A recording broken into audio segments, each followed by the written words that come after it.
자, 요즘 셀트리온 그룹주들의 주가가 지지부진하죠. 전적으로 박스권에 갇혀 있어서 항상 제가 말씀드렸던 거는 주가가 지지부진하기 때문에 우리가 이 주식을 대응할 때는 조금 박스권에 대응하는 게 어떤가라는 의견을 드렸습니다.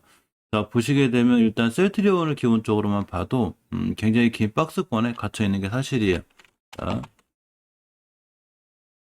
이렇게 되죠. 이렇게 일봉에서 보면 박스권에 갇혀 있기 때문에 24만 4천 원을 기준으로 이렇게 27, 8만 원, 24만 원, 27, 8만 원 이렇게 왔다 갔다 하고 있죠. 크게 박스권에 있습니다.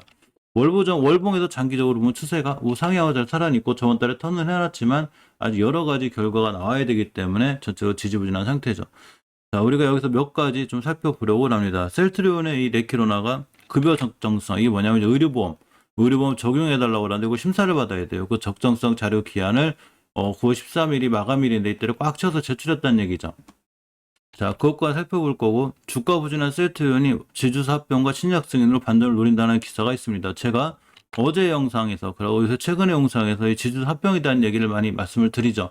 지주사 합병을 먼저 해놓고 이 이후에 상장사 3개 셀트리온, 셀트리온 제약, 그리고 셀트리온 생명과학 이 3개의 합병을 노리고 있습니다. 그래서 요거로 이제 주가 반전 및 자회사의 반전을 노리고 있는데 실질적으로 지금 현재 주가는 굉장히 지지부진한 게 맞습니다. 자, 머리기사 몇 개를 살펴보면 이렇게 되죠. 자, 셀트리온 1kg나 급여 정정성 자료기한 어제가 14일에 꽉 채워 제출했다는 얘기고요. 자, 주가가 부진한 셀트리온이 지주사 합병과 신약 승인으로 반전을 노린다는 이런 얘기가 있고 사업회사 3사 즉 셀트리온 헬스케어, 셀트리온 제약 합병에 따라 합병 시너지를 기대한다고 합니다. 연내 FDA 신청도 기대해보고 레키로나 유럽 승인도 앞뒀다고 이런 기사가 있습니다. 자, 해외 증시 잠깐 보면 이제 시장이 거의 마감돼 가죠. 지금 새벽 5시가 다 됐는데 다우산업 0.30% 약간 반등해 줬습니다. 좀 오거래일자 빌다가 반등한 거고요. 나스닥, S&P 500은 살짝 밀렸습니다. 최악의 한 주였죠. 자, 또 그 다우선이 조금 살아나서 그나마 다행인데 우리나라 주식에도 조금 좋은 영향을 미쳤으면 좋겠습니다. 자, 셀트리온과 삼성 에피스가 자 어제 기사인데 스텔라라 시밀러로 격돌을 하였습니다. 제가 얼마 전에 스텔라라 관해서 이렇게 말씀드렸었는데 자, 국내 대표 바이오 기업 셀트리온과 삼성 바이오페이스가 개발 중인 바이오시밀러 3종이 모두 임상 삼성을 시작했는데 전 세계 매출 8조를 기록하는 게 스텔라라고 해요. 스텔라라는 대형 바이오薬품이 특허 만료를 앞두고 있는 만큼 국내 첫 바이오시밀러에 대한 출시에 대한 관심이 높다고 합니다. 바이오시밀러는 특허가 만료된 바이오약품을 복제한 의약품을 뜻하는데 이 바이오약품 효과를 그대로 유지하면서 개발에 걸리는 시간과 비용을 줄일 수 있다는 장점에서 많은 기업들이 시밀러 개발에 뛰어들고 있죠. 자, 그렇기 때문에 이제 이 실테리온과 수성 에피스도 이렇게 자가면역 치료제 스텔라라, 또 안과질환 치료제 아일리아, 골다공증 치료제 프룰리아 등 세계의약품 시밀러에 대한 임상 3상을 진행 중이라고 합니다. 자, 그리고 여기 두 업체가 여기서 지금 우리가 더 잘 될 거야, 더 잘 만들 거야 라고 이렇게 격돌하고 있다는 얘기죠. 쭉 관련 기사 영상 링크 걸어드릴 테니까 꼼꼼히 한번 보시기 바랍니다.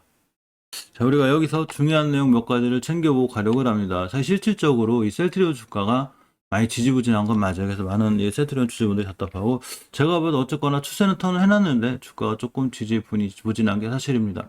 의료보험이 적용되면 좋겠죠. 당연히. 그래서 의료보험이 서류를 제출했는데 13일 어제 제출했습니다. 셀트리온이 코로나19 항체 치료제 레큐나의 건강보험 요양급여 적용 관련해서 급여 정정성 평가, 이거 평가 통과돼야 되거든요.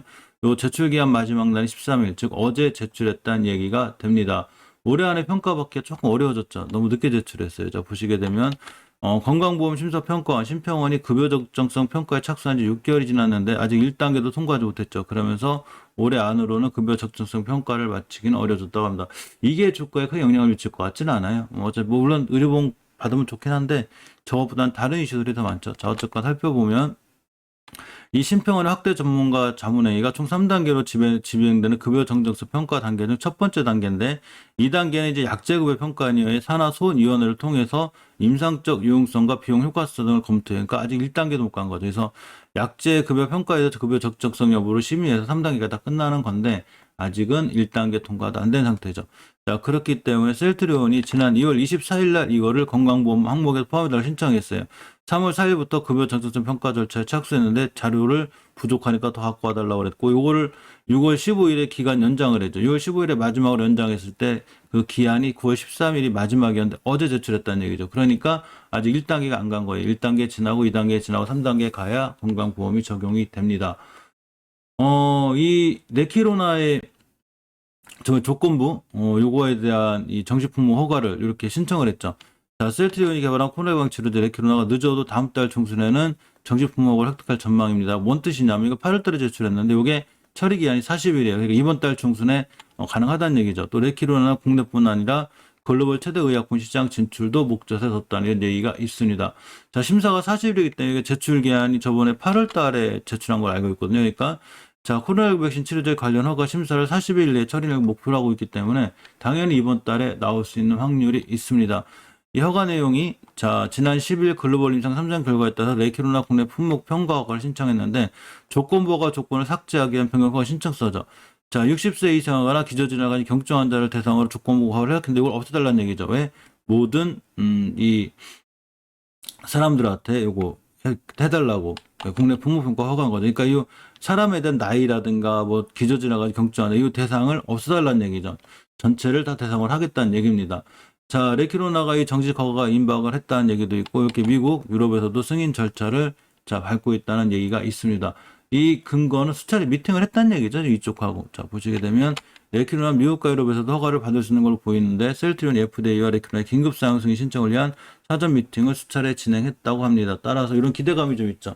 이런 기대감에도 불구하고 주가는 지지부진한 게 사실인데, 사실은 셀트리온 제약, 셀트리온 헬스케어 전부 다 박스권에 있어요. 어제 말씀드렸지만, 박스권 하단 매수, 박스권 상단 매도 일단 이렇게 진행하시는 게 맞습니다. 그러다가 상단 돌파하고 안착해주면 그때 주가가 크게 살아날 수 있는 그런 기대를 가져도 좋을 것 같아요. 자, 우리가 좀 봐야 될 거는 이 친구들의 참 공매도가 많이 살아가는 이런 친구들이 어제 종가 확인을 해보고 그러고 장중에 살펴드렸죠. 한번 보도록 하겠습니다.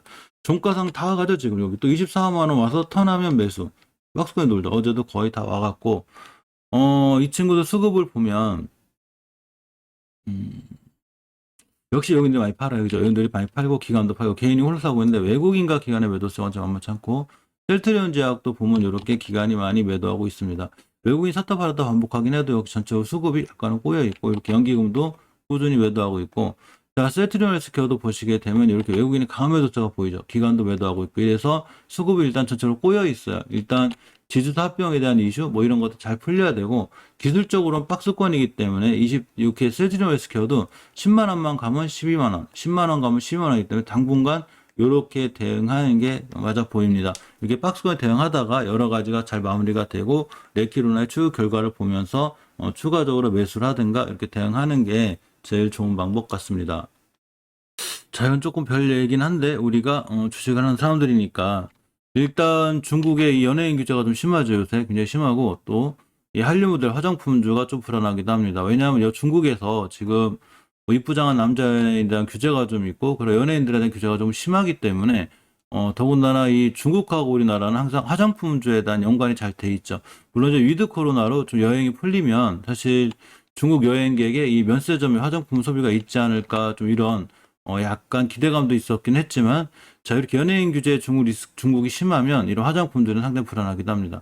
자, 아모레퍼시픽, LG생활건강은 중국 규제로 주가가 주춤하고 있고 증권과 향후 전망이 좀 엇갈리긴 한데 조금 지금은 화장품주라든가 이런 중국 관련주들 특히 엔터주들은 약간 피하시는 게 낫지 않을까 싶고 저희도 엔터주를 따로 봐서 매일 살펴보고 있는데 이 하이브처럼 이렇게 지금 굉장히 좀 안 좋죠. 살짝 주가들이 좀 밀려 있는 상황인데 우리나라 지수하고도 상관이 있지만 저는 중국의 규제도 만만치 않게 작용하고 있죠.